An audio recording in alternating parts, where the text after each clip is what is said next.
Take 1 medium-sized chopped onion, 1 medium-sized chopped tomatoes, 2 slit green chili, and some curry leaves. Take 2 tablespoon oil in a hot pan and add the chopped onion.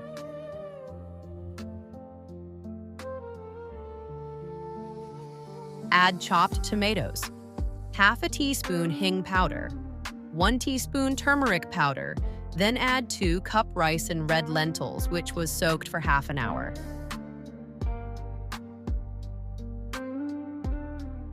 Add slit green chilies. Add 2 cups of water, mix it all well. Cover it with a lid and let it cook on medium flame for 20 minutes. Take 6 to 7 roughly smashed garlic. After 20 minutes, you will notice the rice is cooked. Now take 2 tablespoons oil and 1 tablespoon ghee in a tempering vessel. Keep the vessel on medium flame. Add smashed garlic, 1 tablespoon cumin seeds, curry leaves, and 1 Kashmiri dried red chili.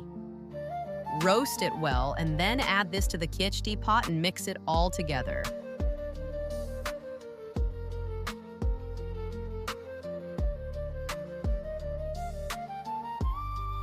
Add finely chopped fresh coriander. Your delicious khichdi is ready to eat. Please do like, share, and subscribe for more interesting recipes from Blessed Bowl Recipes.